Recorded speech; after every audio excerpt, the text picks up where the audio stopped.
My name is Andrew, and this is Rogue Wrenching. Today we are working on a 2006 Ford F350 6-liter Powerstroke, but this video is going to apply to all 6 liters from 2003 and a quarter up through 2007, first gen, second gen, all the 6 liters. The engine bay, what we're doing here is almost exactly the same.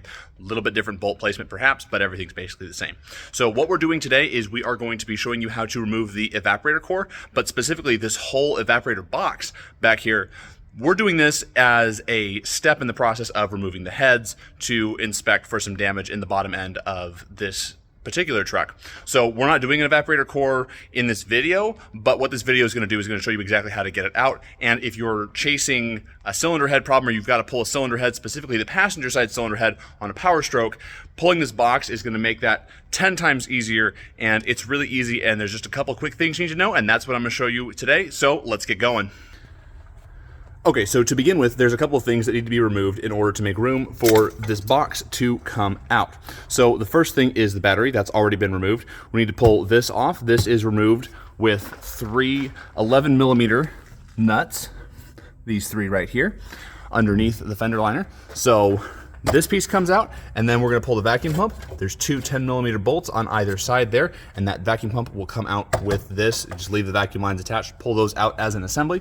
There's a bracket up here. There's 2 bolts right there. These are going to be 8s, and then you've got 2 10s going up into the firewall right there and right there.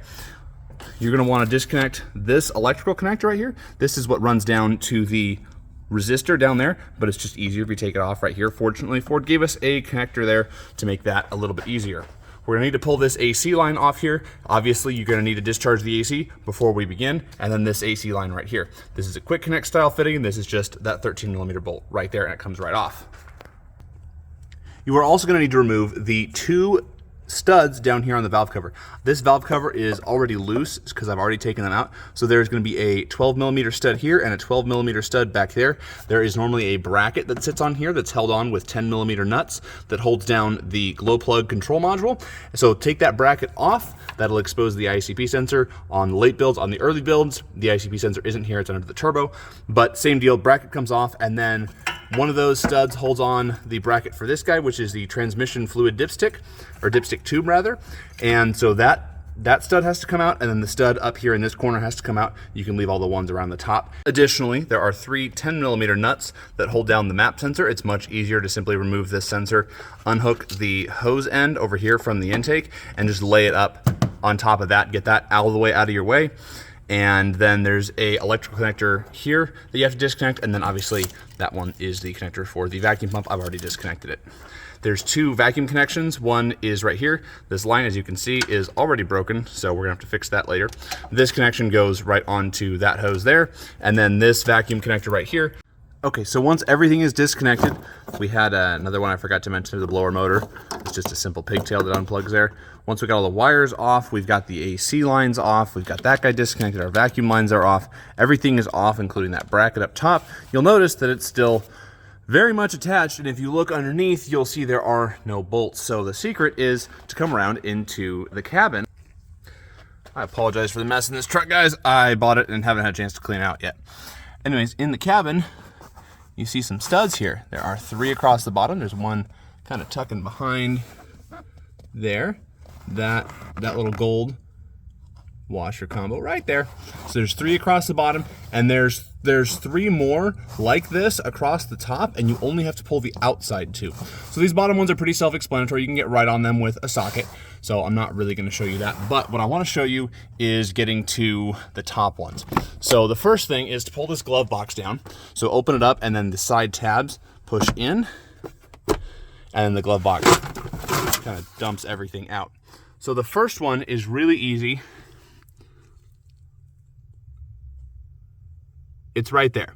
So all you got to do is reach in with a long straight extension, and you can spin it right out.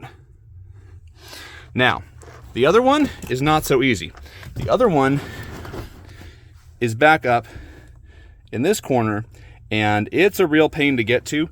The setup that I use looks something like this. So I've got a 7/16 deep, so basically an 11 deep on a 3/8 chrome wobble adapted down to quarter with a 4-inch extension, a chrome wobble again, and then a long extension to get out.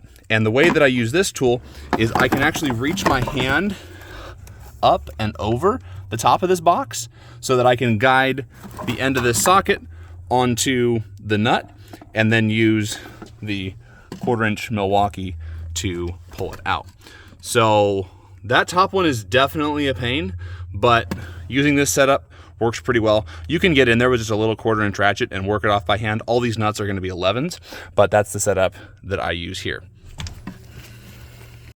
And also, just as a reminder, there's the straight on one, and then there's the crazy one, and there's a middle one that lines up with the middle one down below, and that middle one does not have to come out. So again, there's five nuts here that have to come out. 3 across the bottom, 1 right up in there, and then 1 way over in this top corner over here. The center one on the top, there is a nut there that does go to a stud. It does not hold the outside box at all. So leave that one alone, don't fight it. Top 2 on the outside corners, and then 3 across the bottom, and this thing comes out. Once you got all the bolts out, you need to go ahead and remove or disconnect this vacuum line. There's a connector right here, and then a little tab right there that you got to pop off as well.